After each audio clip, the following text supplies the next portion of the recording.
Este es un mensaje del pastor John MacArthur, traducido y predicado en español para el mundo de habla hispana. ¿Quiénes fueron los hombres sabios? ¿Están listos para eso? Mateo capítulo 2. Todos nos hemos hecho la pregunta. Me acuerdo cuando era un niño pequeño, me preguntaba, ¿quiénes fueron esos hombres? ¿Cuántos eran? ¿Realmente fueron reyes? ¿Realmente llegaron montados sobre camellos? ¿Por qué llegaron a Belén? Y como Pablo dijo, la mayoría de nuestras ideas acerca de este grupo fascinante las obtenemos de tarjetas navideñas en lugar de obtenerla de teólogos. Vicente, quien ha escrito algunos estudios de palabras muy útiles, dice acerca de esto, y cito, muchas tradiciones absurdas y adivinanzas acerca de estas visitas que llegaron a la cuna de nuestro Señor se han infiltrado en la creencia popular y al arte cristiana. Se dicen que fueron reyes y eran 3 en número. Se dicen que eran representantes de las 3 familias de Sem, Cam y Jafet, y por lo tanto uno de ellos es presentado como un etíope. Sus nombres son presentados como Melchor, Gaspar y Baltasar, con sus 3 cráneos. Lo que es sorprendente, se dice que se han encontrado sus 3 cráneos. Sí, se encontraron en el siglo XII por el obispo Rinaldo de Colonia. Fin de la cita. El obispo escarbó y encontró estos cráneos y supo que eran cráneos, muy claro. Sus ojos todavía estaban ahí en los cráneos, viendo hacia Belén. Hoy en día, créanlo o no, hay una exhibición en un ataúd de muchísimo valor en una gran catedral en Europa. Ahora, francamente, lo único que sabemos acerca de estos hombres sabios es algo de historia y lo que se dice en Mateo. Realmente estamos muy limitados en términos de información específica. Además de lo que tenemos aquí en Mateo, lo cual es muy limitado, dice que vinieron del oriente a Jerusalén unos magos. Eso es todo, ahí está. No conocemos su nombre, no sabemos nada fuera de eso, pero conforme hemos conformado las piezas históricamente, encontramos algo de historia fascinante. Algo de esto está en el Antiguo Testamento. Libros como Daniel fueron los magos o los hombres sabios que aparecen en varios textos diferentes. Otros libros bíblicos también, como también los escritos de Heródoto y otros historiadores. Y básicamente hemos descubierto, y aquí está el enfoque primordial de quiénes fueron, y después vamos a entrar a los específicos, a los puntos específicos, y creo que van a encontrar que esto es fascinante. Vamos a pasar mucho tiempo con algo de historia en esta noche. Va a ser enseñanza, no acerca de predicación, pero va a ser historia. Creemos que fueron miembros de un grupo oriental sacerdotal, descendientes de una tribu originalmente asociada con los medos. Ahora quiero recordarles algo para que tengan algo del panorama. Básicamente en la historia del mundo han habido 4 imperios mundiales importantes. Muy bien, el primero fue el imperio babilónico. Y eso esencialmente fue establecido en el área del fértil crescente al este de Israel, en el valle del Tigris y el Éufrates, al norte del Golfo Árabe, al este de lo que conocemos como Israel el día de hoy. Allí es donde estuvo el imperio babilónico. Fue seguido por el segundo gran imperio mundial del cual habla Daniel, y ese imperio fue conocido como el imperio medo-persa. Fue un imperio conglomerado constituido por los medos y los persas. Los medos fueron personas muy grandes y poderosas en términos de expansión territorial. El tercer gran imperio mundial fue Grecia. Cuando el imperio medo-persa fue conquistado por Alejandro Magno, el mundo se volvió griego, por así decirlo. El cuarto gran imperio fue el imperio romano. Ahora, conforme regresamos, mientras que el imperio babilónico estaba en existencia, ahí estaban todavía los medos y los persas. Entonces, es un pueblo muy antiguo. De hecho, hay muchas personas en la historia que rastrean el origen de los medos hasta el tiempo cuando Abraham fue llamado de Ur de los Caldeos, allá en el capítulo 12 de Génesis. Entonces, bien podría ser que estas son personas de muchos años, una nación muy antigua. Ciertamente son personas que aparecen en el imperio babilónico porque los vemos en el libro de Daniel. Son personas del imperio medo-persa que existieron a lo largo del imperio griego y todavía existieron en el imperio romano cuando Cristo nace. Entonces, son personas de muchos años de antigüedad que habían vivido por mucho tiempo estos hombres sabios. Y por cierto, la palabra sabios, noten que la palabra dice ahí en Mateo Cuando Jesús nació en Belén de Judea en los días del rey Herodes, vinieron del oriente a Jerusalén unos magos. El griego es magos, magoi. Literalmente es una palabra que no se puede traducir. No es una palabra que se puede traducir, simplemente es el nombre de una cierta tribu de personas. Debería ser mejor traducida quizás magos, como en el caso de la Reina Valera 60, por ejemplo. Los magos fueron una línea sacerdotal, una tribu sacerdotal de personas entre los medas. Este fue un grupo de personas muy antiguo y grande. Eran muy capaces en la astronomía, en la astrología. Era algo que los preocupaba mucho. Su interés en la astronomía y la astrología solo fue parte de su involucramiento. Eran una especie de personas que estaban involucradas en el ocultismo. Tenían algunos procesos de adivinación, estaban involucrados en cierto tipo de cosas que supondríamos quizás fueron como hechiceros, y esa es la razón por la que la palabra magos fue corrompida a lo largo de la historia, y hasta que llegara la palabra mago, lo cual es un sinónimo de hechicero. Pero los magos originalmente fueron una tribu pagana sacerdotal de personas que venía de los medos y los persas, y hay muchas fuentes históricas que certifican esto. Ellos llegaron a estar interesados en astronomía y astrología y el estudio de las estrellas, y en esa época realmente no separaban mucho entre la superstición y la ciencia. La ciencia es astronomía, la superstición es astrología, y estaban muy mezcladas en ese entonces. Ahora, lo que es interesante acerca de esto es que durante el tiempo del Imperio Babilónico, estos magos estaban viviendo en el área de Babilonia. Estuvieron ahí durante el tiempo babilónico y el Imperio Medo-Persa también. Ahora, mientras que estuvieron ahí durante el Imperio Babilónico, fueron muy influenciados por los judíos. Recordarán que una de las cosas que Nabucodonosor, el rey de Babilonia, hizo fue llevar a la cautividad a Judá. ¿Recuerdan eso? Eso es lo que Jeremías estaba diciendo. Van a ser llevados a la cautividad. Jeremías pronunció este hecho y, claro, inclusive el libro de Lamentaciones lamenta esta realidad. Y fueron llevados en la cautividad babilónica. Bueno, aquí en Babilonia estaban existiendo esos magos y eran oficiales de muy alto rango. Ya para la época en la que habían ascendido a un lugar de prominencia en el Imperio Babilónico, habían llegado ahí debido a su impresionante intuición, sabiduría, conocimiento, astrología, capacidad en el ocultismo o como lo quieran llamar. Habían llegado a un lugar de prominencia y entonces inmediatamente estuvieron en contacto con todas estas personas judías que habían sido traídas en la cautividad. También estuvieron en contacto con un judío específico llamado Daniel, quien llegó también a tener una posición prominente en el Imperio Babilónico. Y como consecuencia, estaban muy familiarizados, o llegaron a familiarizarse, en la dispersión de los judíos en Babilonia con la profecía judía acerca del Mesías. Estaban conscientes de cuál era realmente el plan profético judío para este que iba a venir. Y entonces eso básicamente eran ellos. Estos eran los magos. Ahora realmente quiero escarbar en esto un poco y presentarles la escena para lo que sucede en este increíble incidente en capítulo 2 de Mateo. Regresemos y veamos su historia. Ahora realmente quiero escarbar en esto un poco y preparar el contexto para lo que sucede en este increíble incidente en el capítulo 2 de Mateo. Regresemos y veamos algo de su historia. De acuerdo con el antiguo historiador Heródoto, los magos fueron una tribu de personas que eran parte de un grupo de personas más grande llamados los Medas. Ahora escuchen esto. Fueron una tribu sacerdotal por herencia. En otras palabras, eran como los levitas en Israel. En Israel hubieron 12 tribus, pero solo una de esas tribus fue apartada como la tribu sacerdotal, y eran los que ministraban en los rituales y las ceremonias religiosas del templo, y eran los levitas. Bueno, los medos paganos tenían algo similar. De todas las tribus dentro de los medas, habían escogido que una de ellas funcionara como sacerdotes en sus rituales paganos. Y esa tribu que ellos habían escogido era la de los magos. De nuevo, realmente es una palabra que no se puede traducir. Este es el nombre de ese grupo sacerdotal de personas. Fue un sacerdocio que recibían por herencia. Ahora, como dije hace un momento, algunos historiadores los ven remontándose hasta Ur de los Caldeos como parte de un grupo de personas nómadas que estaban ahí andando por todos lados en esa parte del mundo. Sea lo que sea que es verdad, sea que se remontan a Ur o que simplemente llegan a existir alrededor del tiempo babilónico, no sabemos, pero el punto es este. Durante el mundo babilónico, durante la época del Imperio Babilónico, eran importantes.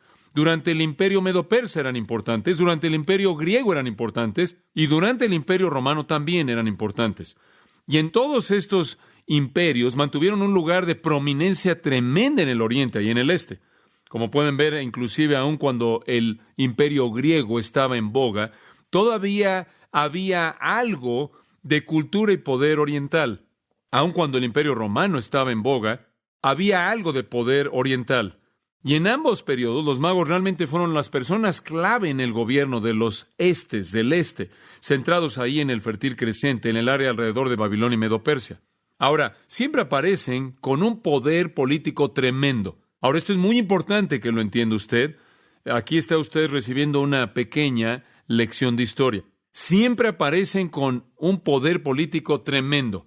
Yo diría que la mayoría de los historiadores, por lo menos los que leí y aquellos a los que se hacen referencia, los ven como un grupo oriental que llegó a la prominencia gracias a su función sacerdotal excepcional, gracias a sus capacidades de adivinación en el ocultismo, por su conocimiento astrológico, astronómico, y por todo esto llegaron a ocupar lugares de prominencia.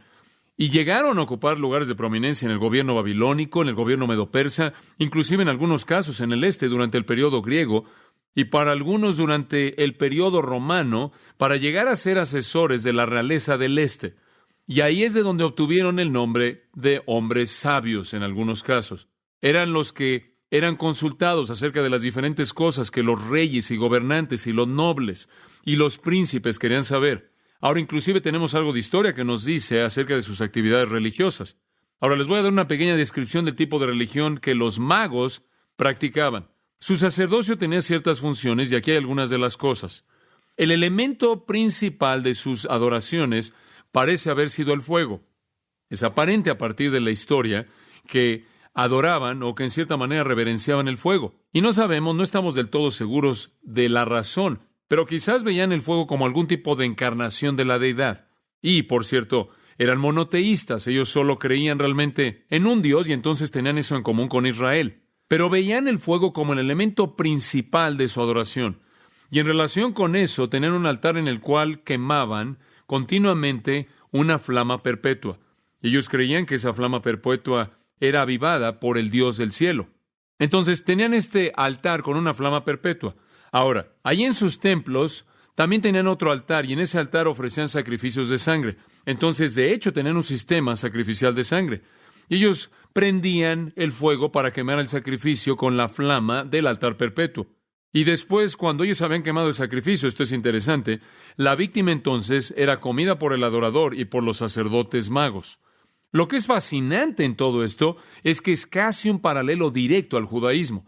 Y usted puede ver cómo, ya desde el pasado, Satanás estaba falsificando la religión verdadera desde el principio, como puede ver. Y él siempre ha hecho eso.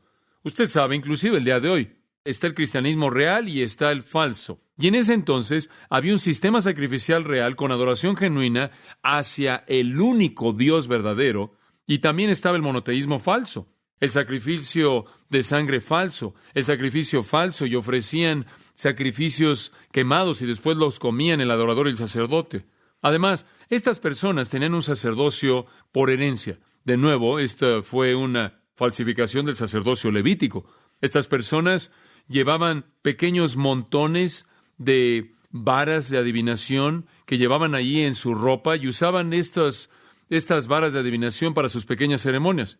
No diferente del Urim y el Tumim de los sacerdotes, del sumo sacerdote, mediante el cual el conocimiento de Dios era buscado. Ellos creían en la distinción de cierto tipo de animales inmundos. Y eso es interesante. Ellos creían que cierto insecto y ciertos reptiles eran inmundos. De nuevo, este es un paralelo interesante a lo que Dios realmente le reveló a Israel. Y otra cosa que me pareció muy interesante conforme leía acerca de esto es que eran muy ritualistas acerca de llegar a tocar y descartar o desechar un cuerpo muerto. Algo más que tenían en común con el estándar de Dios con Israel. Entonces, en el Imperio Babilónico, este es un grupo religioso muy interesante que aparece. Y llegaron a tener una prominencia tremenda.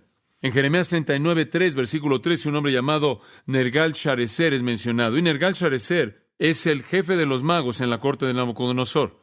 Muy bien. Entonces, estos reyes orientales, comenzando con Nabucodonosor, habían sido elevados mucho, eran los magos, inclusive antes de eso, pero en lo que a las escrituras concierne, los vemos primero con Nabucodonosor. Habían llegado a elevar este grupo sacerdotal de los medos a la posición de ser los asesores oficiales del rey. Y entonces son personas tremendamente poderosas. E inclusive cuando Babilonia cayó y el imperio medo-persa entró, y tiene usted a grandes gobernantes como Ciro y otros, todavía tiene a los oficiales de alto rango del gobierno medo-persa siendo tomados a partir de este grupo llamado los magos. Realmente no tenían quien compitiera con ellos en términos de poder político. Realmente eran únicos en términos de poder político. Ahora, quiero que pasen su Biblia por un momento conmigo, de regreso a Daniel, y quiero mostrarle cómo ellos aparecen en el libro de Daniel. Daniel capítulo 2. Cuando termine con todo esto y vuelva a leer el capítulo 2 de Mateo, versículo 1, va a entender mucho mejor lo que dice ahí. Daniel capítulo 2, versículo 10, y no vamos a tomar el tiempo para explicar el contexto, pero aquí estamos en la corte de Nabucodonosor. Daniel está ahí, los judíos están en cautiverio. En Babilonia dice, los caldeos respondieron ante el rey y dijeron, no hay hombre en la tierra que pueda revelar el asunto del rey, por lo tanto no hay rey, señor ni gobernante que haya preguntado algo así de ningún mago, astrólogo, caldeo. Y es muy probable que todos esos son sinónimos. Y después astrólogo y caldeo simplemente puede ser otra manera de decir lo mismo. Entonces aquí encontramos la palabra mago. No es estrictamente la palabra mago, esa es una corrupción, digamos, en español. Es la palabra mago, está hablando de esta tribu sacerdotal. Tenían un lugar muy prominente en ese entonces. Eran conocidos como aquellos que podían interpretar sueños. Ahora usted recordará, Nabucodonosor tuvo este sueño raro y ninguno de ellos podía manejarlo, podía interpretarlo. Ahora usted sabe, lo que es fascinante acerca de esto es que hubo un hombre que podía interpretarlo. ¿Y sabe quién fue ese hombre? Fue Daniel. Ahora continuemos un poco, capítulo 4, versículo 7. Volvemos a ver a los magos.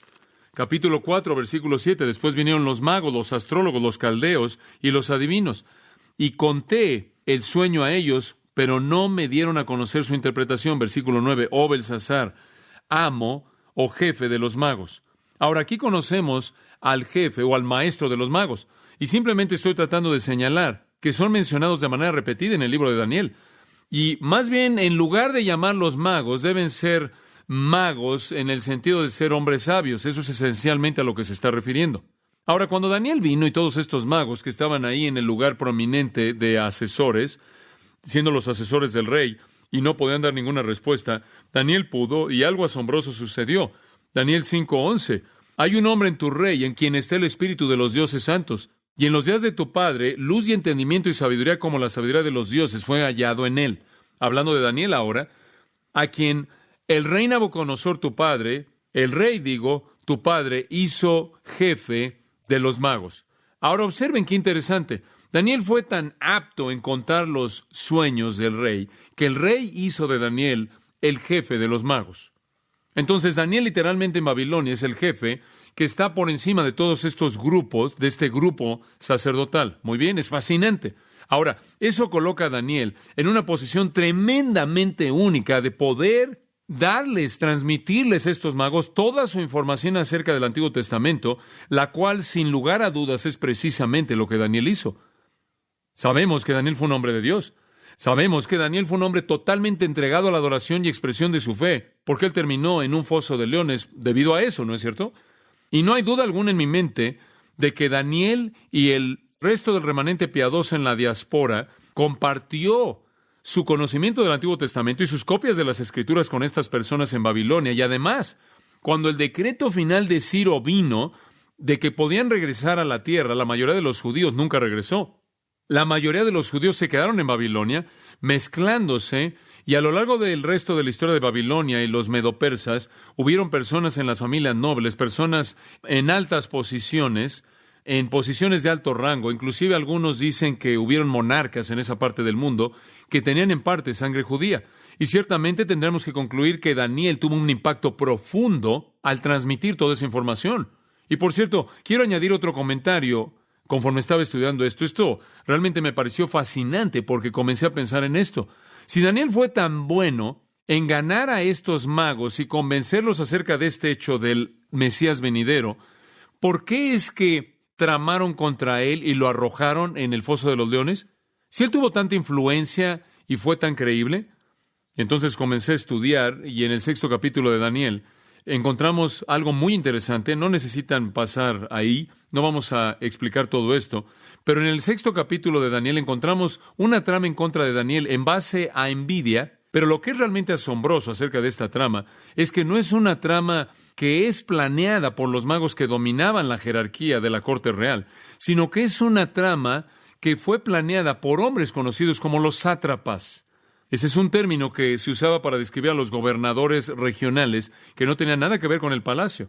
Entonces, recuerde algo, la trama que fue concebida debido a la envidia que estos hombres tenían en contra de Daniel, no fue una trama que fue diseñada por las manos de los magos, lo cual de nuevo me lleva a ver que es muy probable que Daniel fue alguien que gozaba de mucha credibilidad y fue muy convincente en su impacto. De hecho, se da cuenta de que cuando Daniel, de hecho, fue arrojado en el foso de los leones, el rey estaba diciendo a Daniel, yo sé que tu Dios te va a librar. ¿Se acuerdan de que el rey literalmente dijo eso? Él estaba tan convencido del poder de Dios a través del testimonio de Daniel. Y estoy seguro de que él estaba viendo esto de cerca lo más que podía para ver si de hecho eso fue una realidad. Entonces, los magos mantuvieron su lugar de prominencia, influenciados sin duda alguna por un hombre tan grande como Daniel, y hubieron pocos que vivieron como él, influenciados por judíos piadosos en la dispersión, influenciados por matrimonios mixtos y la cultura judía constante que se les impuso en muchas maneras, y llegaron a tener una posición en el imperio medo-persa de gran poder en la corte del rey. Ahora, permítame decirle algo más que es muy interesante. En el 6º siglo antes de Cristo, hubo un gran rey de Persia llamado Darío el Grande. Esto es en el imperio medo-persa. Esto es alrededor del tiempo de Daniel. Y Darío llegó y Darío dijo, voy a establecer una religión nacional. ¿Y usted sabe cuál escogió? El zoroastrianismo. Ahora, no tenemos tiempo para entrar al zoroastrianismo, pero el zoroastrianismo tenía mucha astrología.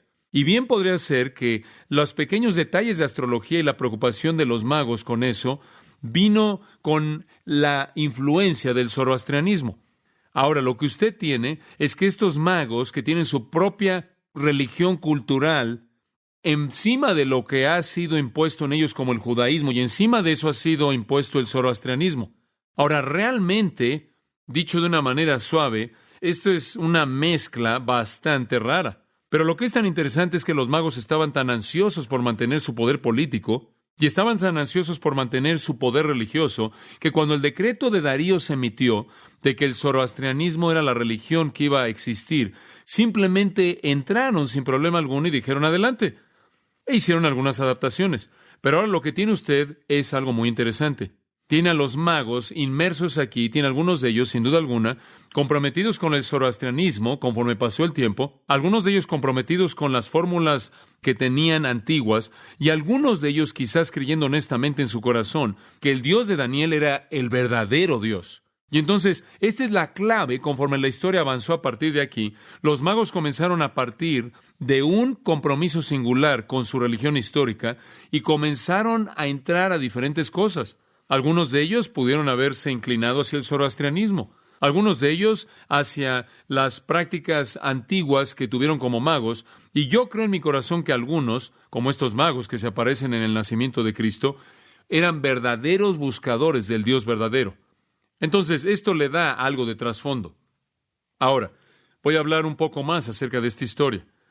Los magos eran tan poderosos que los historiadores nos dicen que ningún persa podía llegar a ser rey. Ahora escuche esto, ningún persa podía llegar a ser rey a menos de que cumplieran con dos requisitos. Uno, tenía que dominar la disciplina científica y religiosa de los magos. Y dos, tenía que ser aprobado y coronado por los magos. Ahora eso es algo serio, eso es poder. ¿Sabe cómo llamaban a la sabiduría de los magos? Tenían un nombre. El nombre era la ley de los medos y los persas. Esa ley era la ley o el código definido por los magos. Y si quiere ver esa frase, está en Esther 1:1 y Daniel también en Daniel capítulo 6 un par de veces. La ley de los medos y los persas era el código de la disciplina religiosa científica de los magos, y su sabiduría era lo que era requerido para que alguien llegara a ser un monarca en Persia. Además, Los historiadores nos dicen que ellos controlaban también el área judicial como también el área real. En Esther 1:13 tenemos una indicación de que el grupo de los jueces eran escogidos del grupo de los magos. Eran bastante poderosos. Y usted tiene que recordar cuando habla del imperio persa y el imperio de los medos y el imperio babilónico, que está hablando acerca del control del oriente. Estos eran hombres muy poderosos. Y no solo eran responsables por hacer que todo monarca que era establecido en esa época fuera establecido por ellos, sino que también eran responsables por establecer también a los jueces. Ellos tenían un sistema de verificación para evitar el despotismo que podía emanar o que podía ser el resultado de la monarquía, y entonces eran los jueces. Y esto promovió un equilibrio para el dictador rey. De hecho, la historia nos dice que conocían la astronomía y que eran muy buenos en matemáticas, conocían historia natural, eran buenos en la agricultura y la arquitectura. Y usted recuerda ahí atrás, creo que en Hechos 7, que habla del hecho de que Moisés fue creado en toda la sabiduría de los egipcios. Lo mismo era el caso de cualquier persona que era creada en la nobleza en el este. Y eran creados en la ley de los medos y los persas. Toda la nobleza creada por ellos. Eran los que hacían a los reyes. Eran los que preparaban a los reyes. Eran los que hacían los reyes y nadie gobernaba fuera de ellos. Ahora, como mencioné hace un momento, una de las áreas de especialidad en las cuales ellos eran especialistas, era en interpretar sueños. Y cuando no pudieron hacer eso, y Daniel entró y fue colocado arriba de ellos y se volvió el jefe, como vimos en Daniel 5:11, ese diseño fue llevado a cabo por Dios para preparar el escenario para Mateo capítulo 2. Cientos de años antes de que Jesús naciera, 600 años. Dios estaba preparando la situación para que un gran profeta hebreo gobernara un grupo llamado los magos, para que un día, cuando un bebé naciera en Belén, algunos de esos magos llegaran a la casa donde el bebé estaba. Eso es planear la historia. Y entonces, la religión sincretista híbrida de los magos, muy parecida al judaísmo monoteísta, con un sacerdocio por herencia, con sacrificios de sangre, también creían en revelación sobrenatural, creían en profecía, y estas cosas que tenían en común en cierta manera hacía que el judaísmo fuera fácil para ellos de aceptar. Y yo creo en mi corazón, y esto es simplemente lo que creo debido a lo que veo sucediendo en Mateo 2, yo creo que aparentemente hubieron algunos magos gentiles que temían a Dios que existieron históricamente en esa parte oriental del mundo. Ahora quiero avanzar a la época de Jesús. Vaya conmigo a Mateo 2. El tiempo ha pasado, siglo tras siglo, hasta que Jesús nace. De alguna manera y por una manera maravillosa, Dios ha hecho que algunos magos que están buscando la verdad se mantengan. La mayoría pueden estar corrompidos. Ciertamente pudieron haber sido corrompidos, y vamos a conocer a algunos cuantos corruptos ahí en el Nuevo Testamento. Pero hay algunos que eran reales, algunos como Cornelio, algunos gentiles que temían a Dios. Había algunos como Lidia, algunos gentiles que temían a Dios. Hubieron algunos ahí en esa parte del mundo, algunos de los magos, que eran los que hacían, los que producían a los reyes, y estos hombres que eran de un rango tan alto en el gran imperio del este. Hubieron algunos en la época que todavía estaban esperando la gran esperanza de Daniel para que fuera cumplida, como usted puede ver. Ahora, permítame establecer aquí, presentarle el contexto. Políticamente hablando, Roma tenía miedo del imperio oriental. Ahora, si usted enfoca por un momento en su mente un pequeño mapa de Europa, y ese era el imperio romano, esta gran parte de Europa, y en términos técnicos abarcaba hasta el este, pero debido a la distancia que cruzaba el Mediterráneo, al cruzar el desierto para llegar al este, había cierto aislamiento en el este, lo cual causaba que Roma estuviera muy preocupada. Y siempre tuvieron miedo de que lo que en ese entonces se conoció como el imperio parteno, el imperio oriental constituido por los medos y los persas y el antiguo territorio babilónico, ese imperio parteno siempre en cierta manera trajo algo de ansiedad para Roma. Roma, como usted sabe, había estirado sus tentáculos para gobernar el mundo, pero realmente nunca se sintieron seguros por el imperio parteno. Y entonces se habían vuelto enemigos violentos y pelearon. En el 55 a.C. pelearon. En el 40 a.C. pelearon. Y lo que es fascinante es que, ¿sabe en dónde siempre peleaban? El gran imperio en el occidente, el gran imperio en el este, se unían. ¿Y sabe dónde peleaban siempre? Allí en la costa del Mediterráneo, Siria, allí en Palestina, ahí en Jordania. Israel no era más que una tierra de nadie que estaba entre las potencias del este y el occidente. Ahora Roma tenía miedo de ellos. Y si usted ve el versículo 3 de Mateo 2, dice, cuando Herodes, el rey, supo de estas cosas, ¿qué cosa? Se turbó. Cuando él oyó que los magos que venían del oriente, que eran los que establecían a los reyes, que eran los que venían del imperio parteno y establecían a los reyes, habían llegado a Jerusalén, él fue sacudido. Y veremos más de eso en unos cuantos minutos. Ahora, permítame contarle algo más de lo que sucede. Ya para cuando llegamos al tiempo de Cristo, los magos todavía tienen un poder tremendo en el este. Algunos de ellos usaban su poder y su posición, sus capacidades con gran habilidad humana, con gran sabiduría humana. Algunos de ellos realmente se volvieron personas terribles, como cualquier científico, cualquier sacerdote, cualquier predicador, cualquier otra persona experta en la época moderna puede aplicar su profesión engañosamente o la puede aplicar honestamente. Algunos de los magos eran honestos y entonces exaltaron la profesión, por así decirlo, de la sabiduría y el consejo político. Algunos de ellos eran corruptos y la prostituyeron. Ambos tipos eran comunes en la época mediterránea cuando Cristo nació. Ahora, permítame presentarle un par de corruptos. Pasen su Biblia a Hechos 8. Hechos 8, versículo 4. Por tanto, los que fueron dispersados fueron por todos lados predicando la palabra. Hechos 8:4 dice, después Felipe fue a la ciudad de Samaria y predicó a Cristo a ellos, y la gente a una voz escucharon las cosas que Felipe decía, oyendo y viendo los milagros que él hacía. Y habla de todo eso. Y usted llega al versículo 9. Pero había cierto hombre llamado Simón, quien previamente en la misma ciudad usaba la hechicería y engañaba a la gente de Samaria, presentándose como si fuera algún grande, a quien toda la gente escuchaba, desde el más pequeño hasta el más grande, diciendo, este es el gran poder de Dios. Ahora aquí está Simón mago, Simón el mago. Y este es un hombre que ha prostituido su posición y la ha convertido en engaño, por así decirlo. Se ha entregado a Satanás. Él usaba la hechicería, ¿notaron eso? La raíz de esa palabra es mago, magúo en el griego.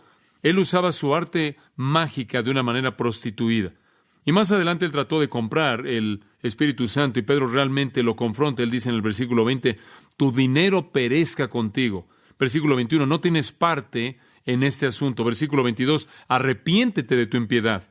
Versículo 23, percibo que estás en hiel de amargura y estás en esclavitud. Hombre, Pedro realmente lo confrontó. Ahora observe el capítulo 13 de Hechos. Hechos 13, versículo 6.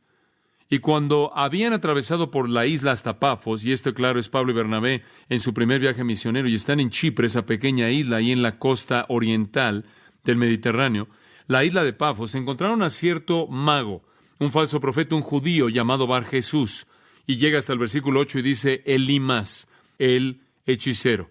El griego es Elimas, el magos. Elimas, el mago. Aquí hay otro que también ha prostituido su profesión, ha prostituido esta religión pagana extraña para buscar los fines de Satanás. Y claro que él trató de afectar a Pablo, y Pablo dice, oh, lleno de engaño y toda iniquidad, hijo del diablo, enemigo de justicia, ¿no cesarás de pervertir los caminos justos del Señor? Y ahora he aquí la mano del Señor está sobre ti, versículo 11, y estarás ciego y no verás el sol por un tiempo, e inmediatamente cayó sobre él neblina y oscuridad, y estaba buscando a alguien que lo llevara por la mano. Y Pablo lo enfrentó. Ahora, como usted puede ver, tanto Simón como Elimas fueron traídos bajo esclavitud de Satanás mismo, quien es el Dios de todos los astrólogos y el Dios de todos los hechiceros. Y francamente, este era el tipo de gente que hacía que personas inteligentes en el Imperio Romano menospreciara a hechiceros así. Filo, el romano, dice que son víboras, son escorpiones y son otras criaturas venenosas. Como puede ver, este era el tipo de gente que los romanos despreciaban. Como dije, estaban allí en el este, eran personas tremendamente poderosas y algunos entre ellos, sin duda alguna, eran hombres genuinos. Ahora, en la época de Cristo, en el tiempo de Cristo, en el Imperio Oriental, había un grupo de personas llamados los megistanes. Eso no va a estar en el examen, no necesita preocuparse por la palabra. Pero había un grupo de personas que se llamaban los megistanes y eran como el Senado de los Estados Unidos. Muy bien, ese es simplemente un nombre, los megistanes. Y este grupo de personas gobernaban en el imperio parteno-persa en ese entonces. Ahora escucha, estaba totalmente constituido de magos cuyo deber era, o mucha atención, tener autoridad absoluta para escoger un rey. Eran los que establecían a los reyes. ¿Y sabe lo que sucedió? tenían verdaderos problemas con el rey que tenían. Ellos querían pelear contra Roma y derrocar a Roma, pero no tenían un buen rey. Frates el cuarto, y Frates el cuarto había sido derrocado, y escuche, los magos estaban buscando un nuevo rey del este, un nuevo rey del imperio oriental que pudiera venir contra Roma. Y cuando llegaron a Jerusalén, Herodes sabía lo que estaba pasando. Ellos eran los que producían y establecían a los reyes, y cuando andaban ahí por la ciudad diciendo, ¿dónde está este nuevo rey de los judíos?, Herodes entró en pánico. Cuando de pronto aparecen estos persas que establecían a los reyes, y están ahí en Jerusalén, sin duda alguna ahí viajando con toda su escolta oriental, y solían usar sombreros cónicos que apuntaban hacia arriba, y también usaban túnicas hasta abajo, y también tenían cosas ahí que llegaban hasta la parte de abajo, más bien de su barba, y viajaban en caravanas persas, no en camellos, y cuando llegaron no llegaban solos. Se estima, en términos históricos, que llegaban con caballería persa, y cuando llegaron ahí con toda esta escolta y este convoy en la ciudad de Jerusalén, y Herodes sale ahí y se asoma de su pequeño palacio, estos son hombres poderosos. Y lo peor es que su ejército, el ejército de Herodes, estaba fuera del país en una misión. Y la Biblia dice que Herodes se turbó. Me imagino que lo estaba. La palabra en el griego es que estaba agitado, como cuando tu lavadora está sacudiéndose. Como puede ver, Herodes tenía un título. ¿Sabe cuál era el título de Herodes? Rey de los judíos. Lo recibió de César Augusto. César Augusto lo coronó rey de los judíos. Y él reconoció que el gran sueño de su vida era obtener ese estado bajo su poder, y él estaba en medio de dos imperios enormes que estaban en contienda. Y de pronto, esta enorme caravana de persas llega a la ciudad, y él está lleno de pánico, y están buscando al nuevo rey. Ahora, en el momento en el que en ese entonces Herodes estaba cerca de morir, y César Augusto realmente ya era un hombre mayor, y desde que se retiró Tiberio, el ejército romano ni siquiera tenía un comandante en jefe, y sabían que este era el momento en el que podría llevarse a cabo una guerra oriental contra el occidente, y eso era correcto.